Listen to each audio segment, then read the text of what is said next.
আমি ইউনিফর্ম পরে আসছি, আমি কাপুরুষ না। স্যার প্রবলেম হলো স্যার আমাদেরকে বলি না না, আগে বলি ভাই, পোজ এভাবে কথা বলে না, সব ভুলে যাবে না। আমি ইউনিফর্ম পরে আসছি, আমার ইউনিফর্মের সম্মান আছে।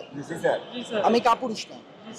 মরতে হলে এখানে মরবো, বাঁচতে হলে এখানে বাঁচবো। পরিষ্কার? তোমরা দয়া করে এমন কোনো কিছু করবে না, ভয় পায় স্যার শুয়ে পড়লাম, গাড়ি চালায় দেন, এই করেন, এগুলো কেমন কথা? কোন কে, আমি কি অফিসার? আমি তোমাকে কেন গাড়ি চালাবো? তোমার বাচ্চাটাকে গাড়ির নিচে নিয়ে যাচ্ছে, ভাই আমার বাচ্চা আছে না, এটা কেমন কথা? এইসব করবা না, খবরদার, ঠিক আছে? সুন্দরভাবে ব্যবহার করবে, সুন্দরভাবে কাজ করবে। নামগুলো বলবো, এগুলো হচ্ছে কি আপনাদের প্রতিনিধিত্ব করবে, ঠিক আছে? এখন আপনাদেরকে আগে বলতে হবে, নামগুলো বলবো, তারপর আমার রিকোয়ারমেন্ট থেকে আমি এটা বলবো, ঠিক আছে? স্যার মোহাম্মদ শাহেদুজ্জামান শাহেদ, কামরুজ্জামান, আমার দিকে না থেকে ওদেরকে দেখেন। পলাশ চৌধুরী স্যার আমি যাচ্ছি কর্পোরেট পলাশ চৌধুরী, ঠিক আছে? ঠিক আছে, পছন্দ না হলে বলবা স্যার না। আপনার নাম দিছে মুস্তাফিজ। ভাগ্নে, বিদেশে এই খাঁটি দেশি ঘিটাই নেই।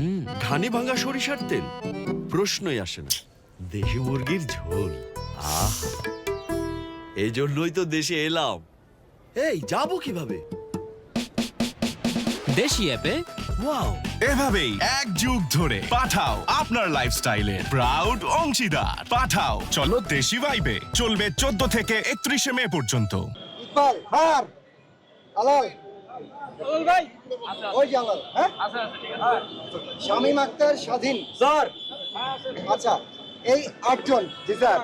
এখন আমি আমার যদি ক্ষমতা থাকতো আমি 100 জন নিয়ে যেতাম, বাট সম্ভব না। স্যার ঠিক আছে স্যার, সমস্যা নাই স্যার। ওই 8 জন ঠিক আছে? ঠিক আছে স্যার। এখন কথা হচ্ছে কি, এই এখন মানে এই 8 জন কি করবে না করবে এইটা এই 8 জনের ব্যাপার। জি স্যার। তারা যদি তোমরা মনে করো যে আমাদের ধর্ম ইভেন আছে, যদি তোমরা কাউকে নেতা হিসেবে নিযুক্ত করো, তাদের কথা শুনতে হবে। জি স্যার। এটা আমাদের সেনাবাহিনী আমাদেরকে এটা শিক্ষাটা দিচ্ছে। আমরা সবাই ডিসিপ্লিন সোলজার এখানে, ঠিক আছে? এখন কথা হচ্ছে, আমি জানি না, এর আগে আমি আমার অভিজ্ঞতা থেকে বলতেছি, একটা গ্রুপ এর আগে যায়, যাওয়ার পরে তারা বুঝে এসে তাদের কথা কেউ শোনে না। এই গ্রুপটারও এরকম যাবে, যাওয়ার পরে তারা ফেরত আসবে, তারা তোমাদেরকে বোঝানোর চেষ্টা করবে, তোমাদের মধ্যে অনেকে থাকবে তারা কথাটা বুঝতে চাবে না। এটা কেন চাবে না আমি বলি, কারণ এখানে হতে পারে কারো কিছু দুষ্ট বুদ্ধি থাকতেও পারে।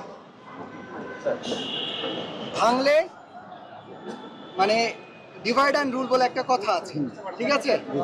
তো আমি একটা কথা বলবো, এখানে আমরা আলাদা আলাদা প্ল্যাটফর্ম না, আমরা সবাই একই প্ল্যাটফর্ম, ঠিক আছে? এখানে আমরা অমুক তমুক এই সেই এগুলো কিছু নেই, ঠিক আছে? তো আগে তোমরা আমাকে কথা দিতে হবে, এই 8 জন ওরা যে সিদ্ধান্ত নিয়ে আসবে, সিদ্ধান্ত না, ওরা তো সিদ্ধান্ত ওদের দেওয়ার ক্ষমতা আছে?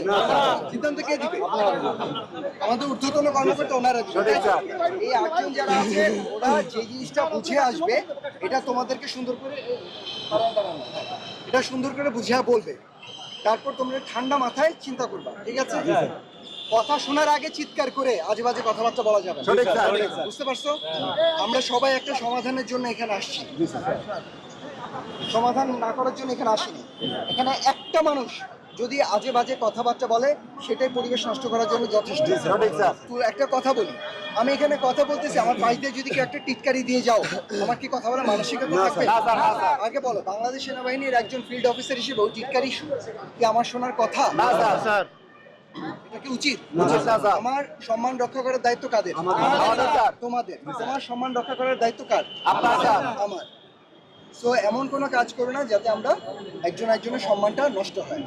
এখন পর্যন্ত যেদিন থেকে বলো, এখন পর্যন্ত বাংলাদেশে আমি এমন কোনো কাজ করে নাই যাতে ইন্ডিভিজুয়াল সৈনিক ক্ষতিগ্রস্ত হয়।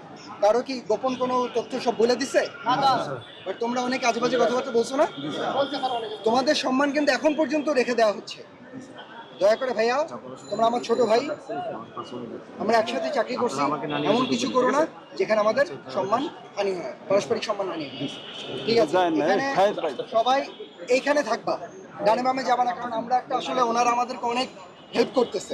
একটু ভাই আমি শেষ করি, তারপর তুমি বলো। হ্যাঁ, অনেক হেল্প করতেছে। এখন যে আমি এখানে দাঁড়াইছি, ওনাদের ফুলের গাছগুলো নষ্ট হচ্ছে, সবকিছুতে আমার জবাবদিহিতার ভেতরে থাকা উচিত। একটা মানুষ উপকার করতেছে, আমি যে অপকার করে যাই, তাহলে কি অকৃতজ্ঞের কাজ হলো?